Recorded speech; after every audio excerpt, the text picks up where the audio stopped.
Just look to our IT folks. We got the thumbs up, so I'll count us down in 5, 4, 3, 2, 1. Ignition blast off. Welcome everybody to today's Community Services Committee meeting. It is August 17th, 2021. I call the meeting to order. Just looking through the room and on Zoom to see if there's any delegations in the house. And seeing none, we'll move right on into reports. We'll start with item 3.1, Director Service Area Report, and I'll look to Stephanie Cajolet for the report here. Thank you, Ms. Cajolet. Thank you, Mr. Chair. At the Community Knowledge Campus, the Wayfinding Capital Project and Facility Access and Programming project is going well. The site meeting with the successful contractor is being held this week for a tour of the campus, and that work will begin shortly thereafter.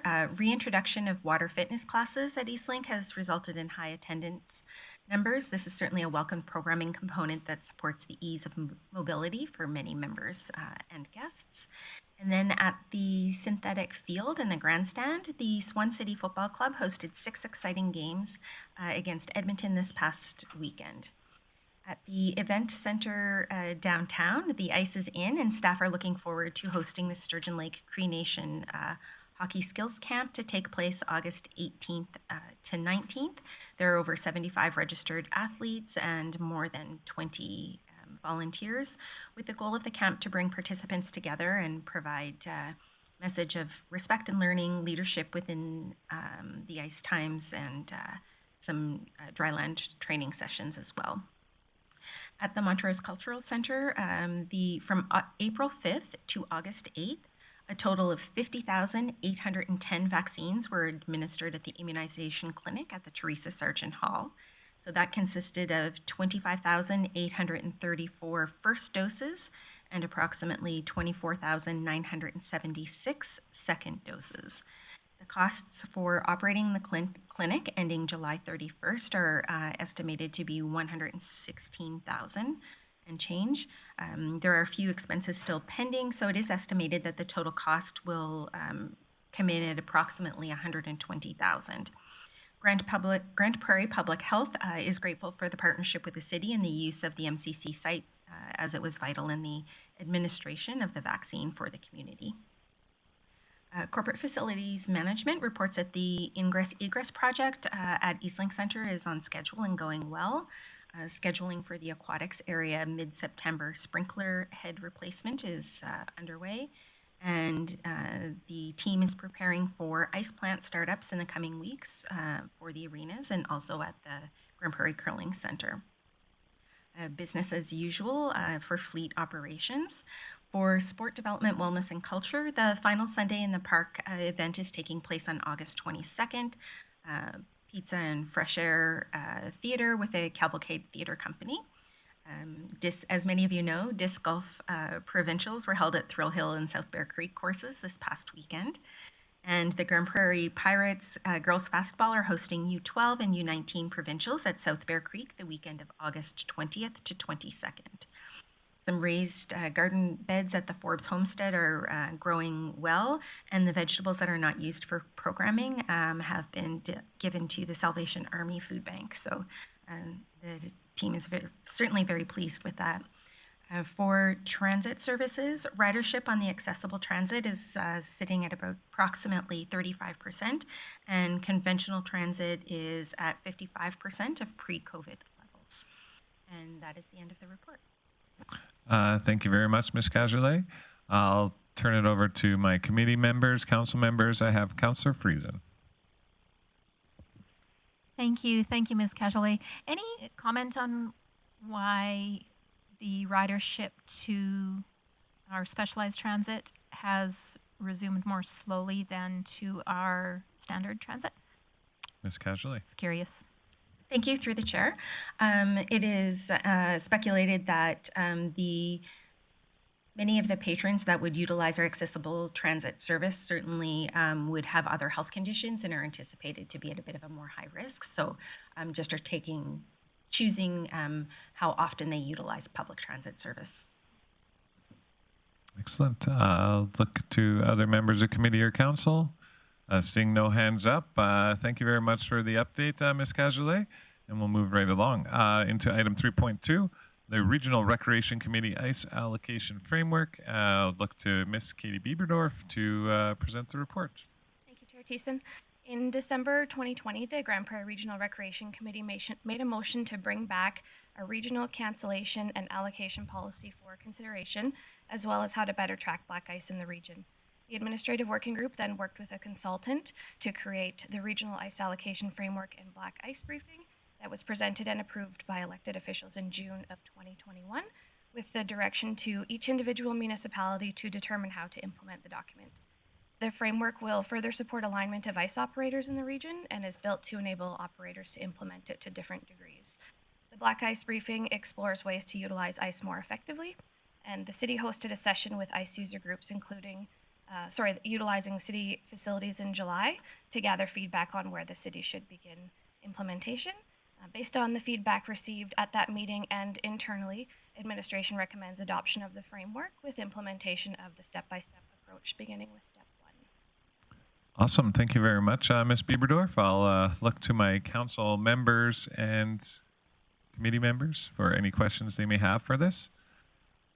See none right now. I actually do have a couple of questions, so we'll initiate step 1. Does administration have an idea when we would move into step 2 as far as prioritizing users and letting them know which type of ice are available to them and stuff? Thank you for the question.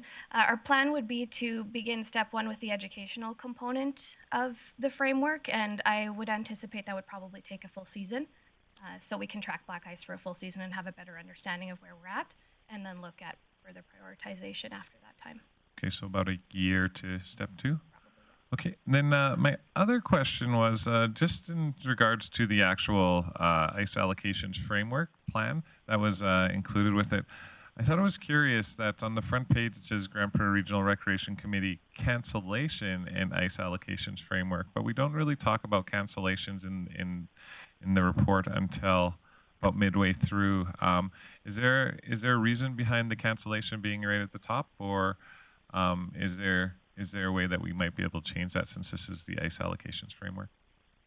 Sorry, you just want to place the word cancellation in a separate just seems odd. We're talking like when I was going through it on the weekend, I saw like cancellation ice allocations framework, and the report said ice allocations framework. So, and I think this is more about how we allocate our ice rather than what we do with the cancellations. Although that is covered in there, it just seemed to be weird that it was in the title on the front page.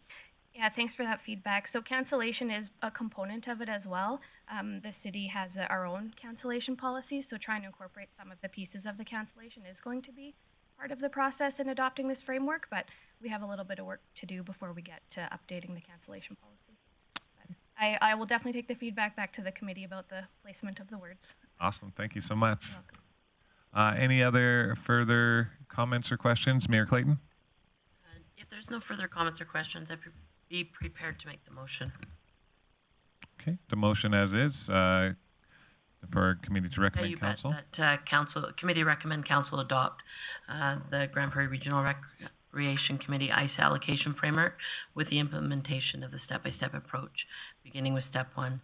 And speaking to the motion, Councillor Bresky and I sit on this committee and recognize the work that that has gone into this project, not only at council level, but more importantly at administration level.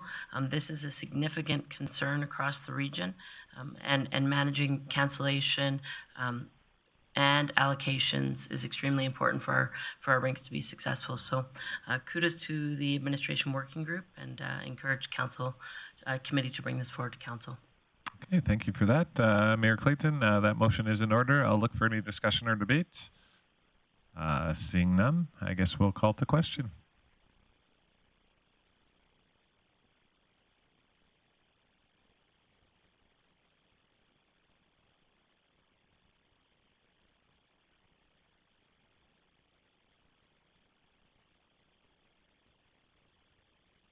And that passes. We'll see it on Monday at council. Moving right on to item 3.3, the Leisure Center demolition options. To present on this, we have Mick Phillips with Stephanie Cajolis. Thank you, Mr. Chair. Yes, recommendation this morning is that committee recommend council proceed with full demolition of the leisure centre, including pitch 2. A little bit of background information. Leisure Centre was built in 1974, included the aquatics area, the Johnny MacDonald Ice Arena. In 2011, when the Eastlink Centre opened, the facility was closed. Closure prompted due to the concerns of the structural with the building. In 2012, the Johnny MacDonald Arena portion of the facility was converted into a soccer pitch, which is now known as Pitch 2. In November of 2020, our city manager submitted a letter of intent to Alberta Education requesting consideration that the combined tender of the Leisure Centre and the Composite High School be done together. The response from Alberta Education requested that a detailed cost estimate identifying hazardous materials and abatement, full facility demolition, and potential construction of a required bearing wall between the facilities. The request required the city to provide to Alberta Infrastructure a response before December 13th of 2021 of this year. So in order to achieve project consistency, we engaged Alberta Infrastructure's Composite High School demolition consultant, Golder Associates. Legislation required that a full or partial demolition would entail a hazardous material assessment, a detailed abatement plan, and adherence to the Alberta Occupational Health and Safety and Alberta Asbestos Abatement Manuals. And at this time, the estimates have been put together, and that detailed abatement plan has been drafted. So the following options were provided by Golder Associates, which was option 1, a full demolition; option 2, a partial demolition, meaning that the pitch 2 would remain; and then 3, no demolition, meaning that the entire facility would remain as is, but with the construction of the wall that would need to be removed when the high school was demolished.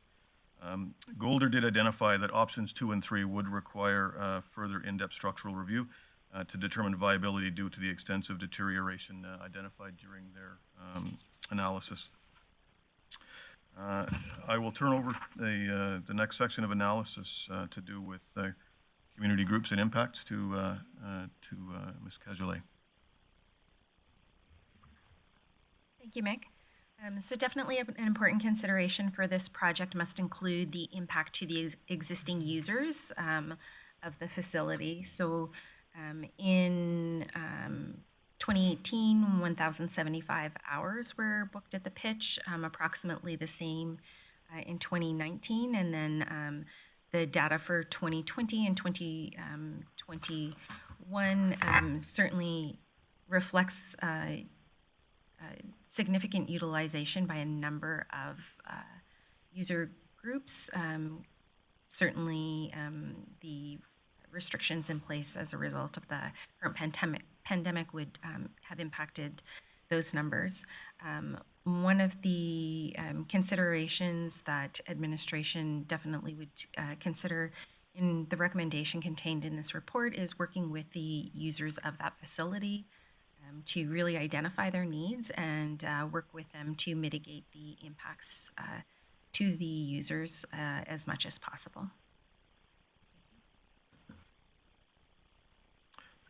So the budget and financial implications is that this would be a joint venture.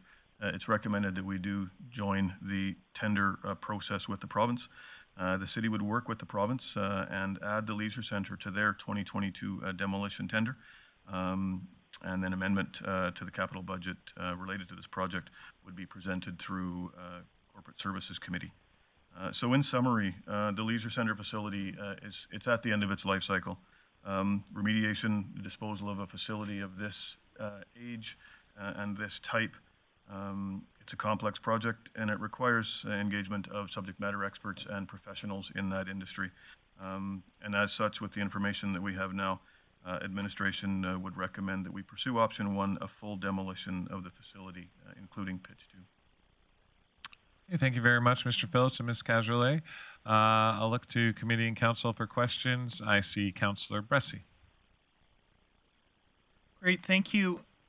If council does go forward with full demolition of this, what would be the process and timeline for figuring out what happens with the land? I don't think when we were thinking about partial demolition, I don't think there's a lot of urgency there because we weren't displacing user groups, but there's certainly a lot more urgency with displaced user groups. So what's the planning for next steps if we go ahead with full demolition? Through the chair, administration would certainly work with the user groups to mitigate the impacts to them. We would look at reallocating space and those groups to other facilities across the city as much as we could, and also work with our partners at the county sportsplex to be able to maximize the utilization of the soccer pitch at their facility as well. All right, keep going, Councillor Bressie. No, and I totally appreciate that for the short term, but I'd assume that council would want to make a decision on if this does get a full demolition. Are we replacing this facility? Are we building some new indoor recreation on there to replace what was torn away? So what's the process and timelines look like for council to have that discussion of what happens next with this land if there's no longer anything on it whatsoever?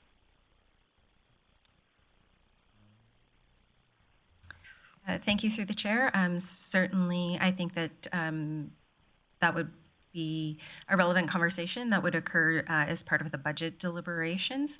Certainly, if there was a motion from council to direct administration to look at something sooner than that, that could certainly be enacted. Thank you very much, Ms. Cajolet. I have Acting CEO, Mr. Miller. Thanks, Mr. Chair. Just a little bit of additional information as well. That previously we did talk about putting together a strategic plan, a strategic rec and culture master plan.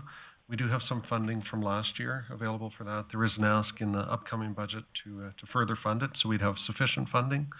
So, like Ms. Cajolet did mention, there is a potential if we move that forward, it could be helpful for us to start the planning process. Additionally, with the new council in place, I think early in the new year, the plan is that senior administration and council will get together to strategize and talk about what the community needs and what could potentially go on that site. If we had the strategic plan in the works already, we could bring that information to that session as well. So that'll probably happen in January or February of 2022 with the new council. So we have thought about what we could put on the site, and we've had a lot of discussion about the demolition and what it'll look like down the road as well. So. Okay, thank you very much, Mr. Miller. I have, I'm going to look like Councillor Bressie had a question to ask on top of that. So I'll go Councillor Bressie, Councillor Friesen, Councillor Minhas. And just my last question along this topic is there any cost implications or cost savings if we know what we're doing before demolition happens? I guess what I'm asking is there a crunch timeline to make a decision on what we're going to do before demolition happens, or does demolition just cost what it costs and building costs what it costs, and we don't need to know what we're doing before we get to the demo phase? I'll look to Mr. Miller. Yeah, thanks, Mr. Chair. I don't think there'd be any cost savings.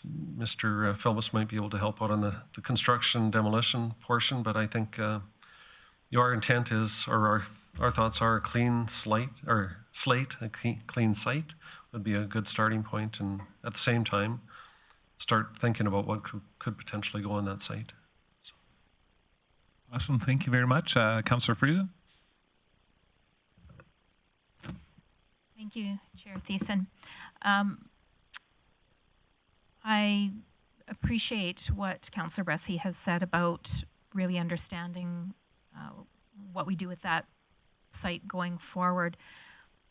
But it's a little upside down to me to consider what we need to do on that site before we consider what we truly need in the big picture. I think if rather than putting pressure on what goes on this site, this puts the pressure on that strategy that that the city has talked about and we just haven't really put good resources to yet. If we can step back and understand truly what it is that the city needs and what inventory of land, for example, we have right now, and if we can incorporate what the unique features of our neighbors are, like Crosslink being pretty much shovel ready to add some recreation space as well. I think we get the best picture going forward when we step back and look at all of those components together rather than looking piecemeal at components. So I'm hopeful that if this does come to council and proceeds as a full demolition, that first and foremost what we'll focus on is that true understanding of what not only the city needs but the region needs going forward. Thank you very much for that, Councillor Friesen. Councillor Minhas. Thank you, Christine. Is council have the timeline to make the decision to demolition in December, January, February for new council, or is there any open time or be? Mr. Phillips. Through the chair. So the decision that we need to have in place for the province to be added to their tender would be a decision made by December 13th of this year. Once that decision is made, then we would go into the tender process and the joint process with them, with the remediation plan starting in September of 2022. Okay, thank you. How much money we already have? 800 some thousand put it on the side of last year, I think. Yep. That is correct. Okay, thank you. Awesome. Thank you, Councillor Minhas. Looking around the table for any other questions or comments. I do have a question, Mr. Phillips. So you presented to council as 3 options: full demolition, partial demolition, no demolition. And administration has recommended we go forward with the full demolition to clear the site. I see under option 3, no demolition will require wall remediation and or construction between the high school and the leisure center. I don't know, maybe I'm just throwing it out there, but wouldn't it be cheaper to do a no demolition and retain parts of the site rather than to do a full demolition?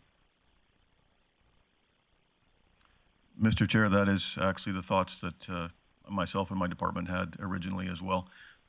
But in the details of the report by Golder Associates, the structural degradation to the aquatics area was much more significant than anticipated.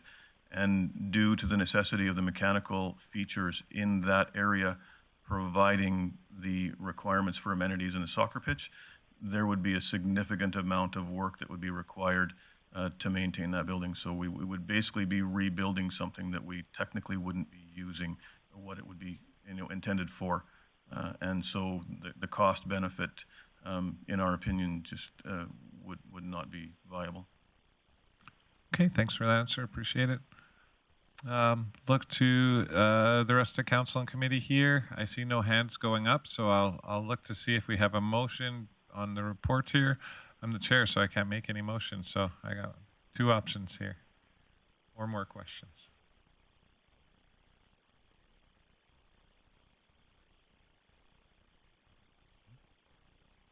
Wow, this is awkward.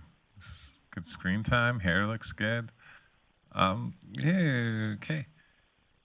So no motions coming forward? Oh, there we go. I'll give it to Mayor Clayton. Thanks, Councillor Thiessen. I would move that committee recommend council amend the 2021 capital plan to include the addition, sorry, I'm on the next one. I will move as recommended. Thank you. All right, thank you very much, Mayor Clayton. Moving that committee recommend council proceed with a full demolition of the leisure center, including pitch 2 as recommended. Any discussion or debate on that motion? Just in speaking to that motion, I think that it's, if nothing else, I look forward to the full discussion on at a council meeting next week. I think that there's many things in consideration here, and council has been discussing at this council and last council discussed the leisure center. So it's time for us to either move forward with one of the options. So I look forward to the discussion. Thanks. I agree. Thank you very much, Mayor Clayton. Councillor Bressy. Great, thank you. Yeah, I certainly support this. Going to council, so certainly will be supporting this motion. And when we get to next council meeting, it's going to be a little bit of a tough one because I've supported full demolition the whole time. I've always thought it was the wrong decision to spend a lot of money getting an old soccer pitch that had limited life and was just a kind of dark soccer pitch in it. So I certainly think it's the right direction. Have some reservations about process, so I'm going to be having to do some think of this week, but definitely the end result, I really do think it is right to get a blank slate on this land and build something that's just right and will fit this community for the next 50, 80 years, not just the next 10 or 20 years, especially when it's one of our last pieces of land that's in sort of inner city that can be used for recreation uses. So definitely a really good result that I'm excited to debate at council. Awesome. Thank you very much, Councillor Bressie. Look around for any further discussion or debate. If not, I'll just throw in my 2 cents. I look forward to the discussion at council too. I'm sure there'll be lots of questions that we can all ponder over the week and bring forward. So administration, be ready. We're coming to ask a lot of questions at council. So with that all being said, I'll call the question. All in favor?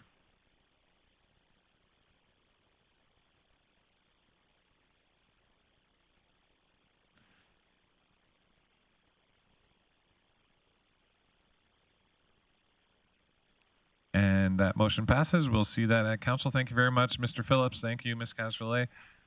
Moving right on, come right back to Ms. Katie Bieberdorf for item 3.4, grant recommendation. Welcome again. Thank you, Chair Thiessen. So we received 2 festival funding applications for the August 1st deadline. The first applicant is the Caribbean Association of Grande Prairie. They applied for funds to do headdress making workshops and host an evening of Caribbean fashion at the Alberta Culture Days event. And the second applicant was the Grande Prairie Storm. They would like to host a community celebration in the parking lot outside of the arena before their home opener in September to celebrate the start of the hockey season. Both applications do meet all the criteria of the fund, and the Community Advisory Committee had an opportunity to provide feedback, and at a future meeting we'll look to discuss and recommend modifications to the terms of reference to more clearly define the amount that groups are eligible for through festival funding. Based on the feedback received, it is recommended that both groups are eligible for 50% of their total budget. So administration is recommending funding in the amount of $4,720 to the Caribbean Association and $7,500 to the Grande Prairie Storm. Thank you very much, Ms. Bieberdorf. I'll hand it over to committee and council for any questions on either of these events that have received funding. Councillor Bressie. Thank you. Just I don't have a comment about either of these particular projects, but I've still got reservations about the process we're using when we do this, in terms of we're asking council to approve this funding and we have no information about what the grants are. And in some ways I think that's appropriate because I think we've put a committee in place to make decisions, to wade through those. But it's just kind of this funny halfway thing where we're asking council to approve, but we're not giving council any information to have oversight. So I think we need to either figure out a process with these for council to get more information to actually be overseeing this committee, or for council just to fully delegate to this committee and just make the decision. And I'm okay with either one of those results. I'd probably favor, frankly, just delegating to the committee. But I'm really hesitant to approve something when we have no real information to approve it. So I think we should be talking process-wise about getting this off council's plate completely, maybe. Interesting. That sounds like some good conversation. I guess I'll respond to that because I feel fairly similar about it. And I guess we're getting to the end of term, so I guess we'll leave any big changes for future councils to ponder. But I really did like the opportunity that we gave the community and different council members on the Arts Development Committee to look over the variety of events that get proposed every year. And yes, this is now, I think, the third time we've seen this, and it's okay. We made this process and I fully support our administration's decisions. And but yeah, I would like, in order to make decisions, especially around funding for events, I'd like to know what the proposed funding's going for, like how many days, and so on and so forth. That I think that is provided through the application process. In saying all that, just to Ms. Bieberdorf, you mentioned that the Pursuit of Excellence Committee had a chance to review the applications. Was there any discussion around either of them? And for what they reviewed, is there an opportunity perhaps that council might be able to see those two in our council package going forward to Monday? Thank you for the question. The Community Advisory Committee reviewed the applications. They don't receive the full applications anymore. They receive a summary of the information for essentially what you're asking for. How many days is the event? What's their full budget? What are they looking at utilizing the funds for. Most of the discussion that came back was around the criteria that's in the Arts Development Festival funding, and it talks about festival grants will be supplemental in nature and not form the basis for hosting the event, which is where some of the feedback around lowering the amount that they asked for, where that came from. So that's why we reduced it to 50% so that it wasn't more than half of their budget, this grant. Okay. No, thank you very much, and thanks for catching that. I think I called it Pursuit of Excellence for the Community Advisory. Thanks for not making me look dumb. I will, though. I'll make me look dumb.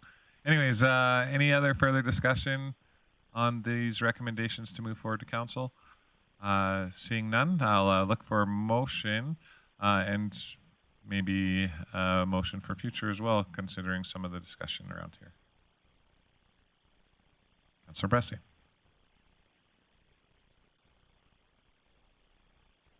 Thank you. Just as I scroll through eScribe to find the recommendation, I would move that committee recommend council approve funding allocation of the following amounts: Arts Development Festival funding to the Grande Prairie Caribbean Association in the amount of $4,720, and Arts Development Festival funding to Grande Prairie Storm in the amount of $7,500. All right, that motion is in order, and I'll look for any discussion or debate on that. Seeing none, I'll call to question.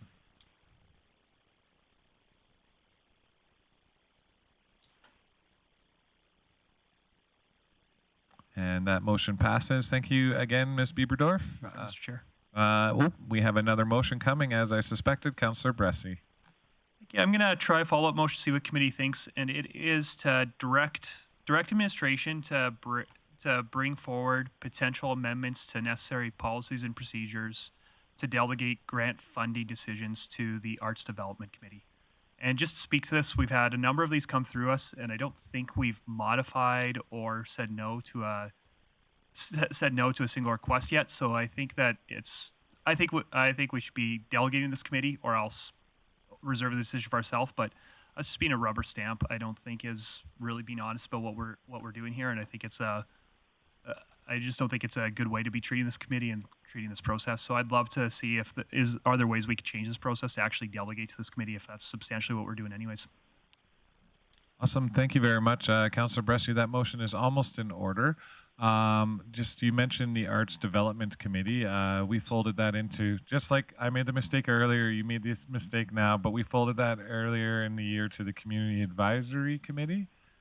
Is that what your intentions are? For your motion? Yes, my apologies. Yes, it is. Community Advisory Committee. Okay, thank you very much. And I'll just look to our city clerk of legislative services. We got the whole motion. Wait, yeah, I'm looking over here. Yeah, it's on screen. Oh, okay, perfect. Oh, sorry, I'm clicking on these buttons. I did see Mayor Clayton in the queue. Mayor Clayton. Thanks, Councillor Thiessen. I won't support this motion. I think that the changes that we have made haven't even been tried for a complete year. We don't know the potential successes or maybe not as successful intent as we had hoped from changing our process. I think that if committee wants to ask questions in regards to these applications, then this is the appropriate meeting for these to be asked at.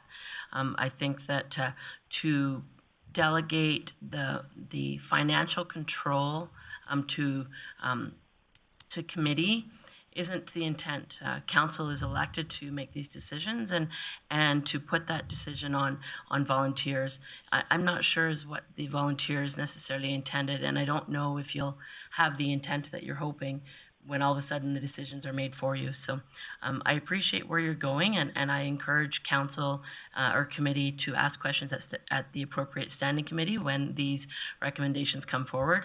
However, I think that we need to give this new process a solid try. And so to have administration put forward a report that makes changes to this process when we haven't even given it a full try, I think it's just a little bit premature. So I won't support this motion. Okay, thank you for that, Mayor Clayton. I see Councillor O'Toole. Yeah, I couldn't agree with Mayor Clayton anymore. I think the time that the staff put in, and then they have to sit around a table and listen to the committee, it is a very expensive process the way we did it before. This is a cost savings and we still get the same result. The information is there on our report. And if you got questions, then this is the time to ask the questions at this particular time. But I will not be supporting this when it does come through council. Thank you very much, Council O'Toole. If it comes through council, because it still has to get through. It still has to get to the firewall of committee. That's correct. So I guess I'll throw in my 2 cents here. I appreciate Councillor Bressy's motion. I know this is still a relatively new process in its infancy stages, and we have an opportunity to do little tweaks here and there. I don't know if as Mayor Clayton said, if I want to just hand over the reins and just see how things got funded. I have full faith in our administration and their evaluation process with our events. Scholarships, sponsorships, and all that stuff. But I do like having a bit of oversight over that. Where I may be inclined in time is if rather than making our administration show up to a committee meeting and then a council meeting after they've already been through the community advisory committee meeting, maybe shoring up that process a bit. I know we've made committee the authority for certain developments, such as putting cell phone towers down in different areas of town, and that doesn't ever hit council as well. So that may be a way to speed it up and get our questions asked. As presented today and with the arguments presented by Mayor Clayton, I don't know if I can support it, but I'm going to make you believe I'm 50-50 as I call this motion to question.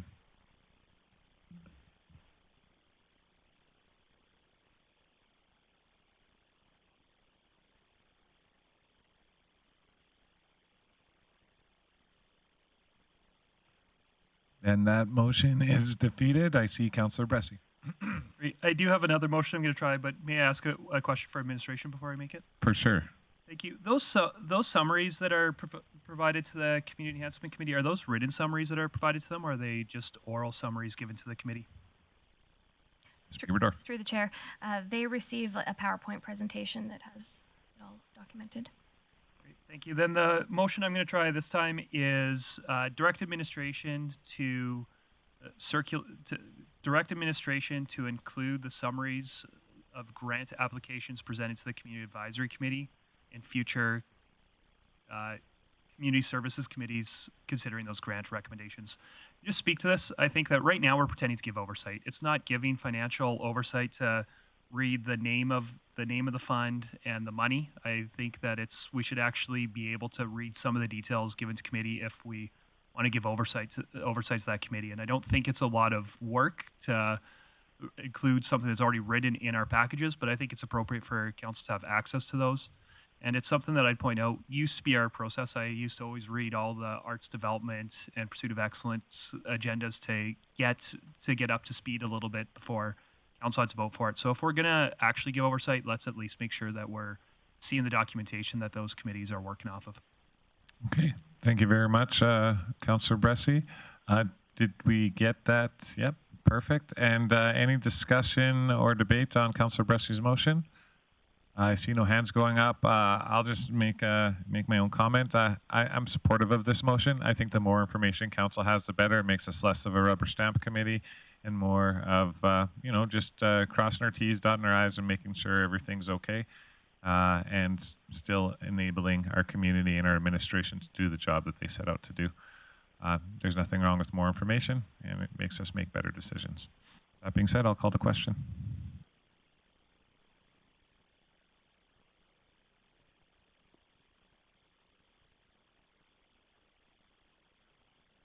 And that motion passes. And moving right along, thank you again, Ms. Bieberdorf. We'll move to correspondence. Item 4.1, the Art Gallery of Grande Prairie. And release a letter with the incredible support of the City of Grande Prairie. Art Gallery of Grande Prairie pushed the pandemic with a renewed dedication. So, as showcased in the annual report, they're talking about the pandemic revealing critical social and cultural values of art museums like ours, nurturing innovation, sparking inspiration, facilitating individual and community healthy, moving into a phase of community recovery, and they look forward to serving this pivotal role. And essentially, Jeff Urbeck is thanking us for what we've done in conjunction with other members of the community, including the Art Gallery, in response to the pandemic. So just kudos, I guess, to our ability to work with the Art Gallery at Grande Prairie. And I'll look for someone here to receive this correspondence for information, unless there's any actions that we want to take out of this letter. Councillor Bressie. Thank you. I'd move that committee receive this letter for information.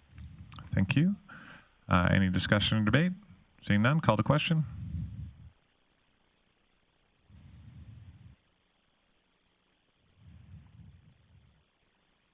And that motion passes. And moving right along to our outstanding items list, I'll look to Ms. Cajolet to update us on the really long list. Thank you, Mr. Chair. The only item on the Community Services Committee outstanding items list currently is the Regional Handy Bus Feasibility Report, and that report is expected on September 14th and is still on target. Thank you very much for that. I'll look for any discussion or motion on our outstanding items list. Councillor Bressie. I'd move that committee receive the outstanding items list. That motion is in order. We'll call that to question.